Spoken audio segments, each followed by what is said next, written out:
Hey guys, Hakeem here, back with some more magic, trying to pull off some infinite turns with the time warp and the Archaeomancer. Opening hand has 4 land, 5, 6, and 7 drop, so probably not going to get there, especially on the draw. Going to mulligan that one to find a 4-land hand with a Satyr Wayfinder and a Wall of Omens and an Archaeomancer. So we can build the graveyard starting on second turn, and then Archaeomancer can probably we even have the 2 blue sources necessary. Play the Archaeomancer, maybe pick something back up if we want to play him on turn 4. Jamie Wolfman, I guess that's what his name is. We picked up the Species Gorger, so we got 2 pieces here. He's playing a Boros Guildgate, and he's playing a 60-card deck, so unlike last night, hopefully we can get a decent game. And so I'm going to play the Sanctum here, because I've got an untapped forest that I can play and have all 4 of my colors next turn. So I will do that. And let's see what the Wolfman is up to, if he's playing an aggro deck or... He's playing a Jungle Shrine, so he's playing Naya at the very least right now.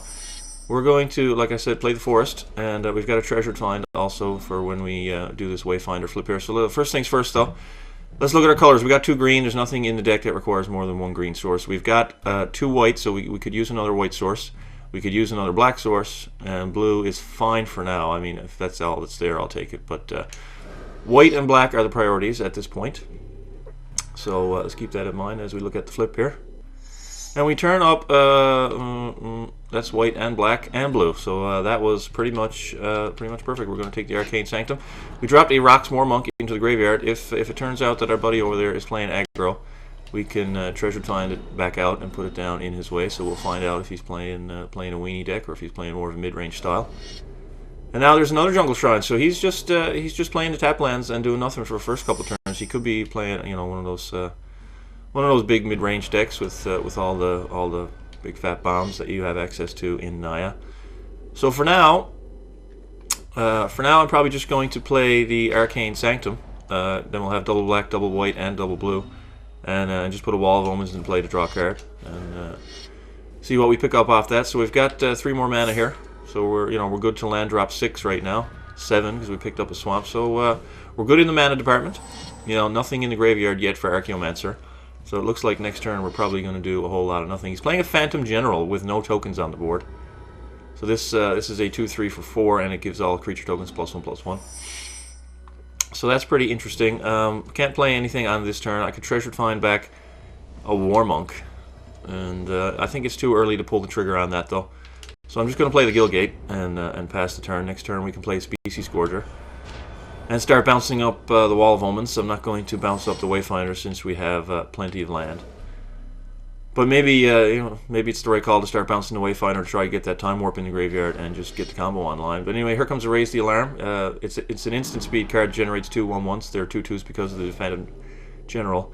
He's casting it at sorcery speed because he gets to convoke out a Triplicate Spirits, so now he has 3 2/2 flyers, which is a huge problem for me, because I don't have any way to block flyers currently. And he's gone very, very, very wide on the ground, so, yeah.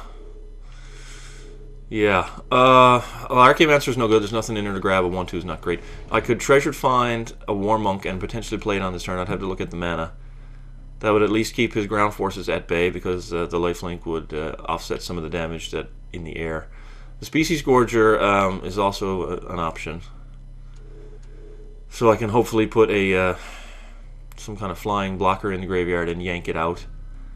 I mean, if I want to Treasure Find, I'm going to put the Species Gorger into play, honestly. That's what I'm going to do. Yeah.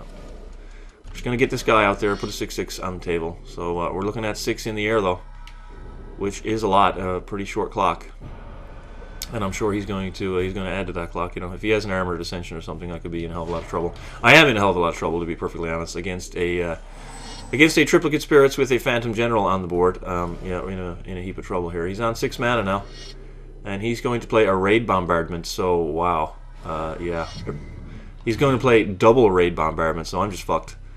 I am absolutely just fucked here. So he's going to swing with, every time he swings with a creature with power 2 or less, deals 1 damage to me. So he's coming on in here. He's going to get... Is he going to kill me? He's got 6 Raid Bombardment...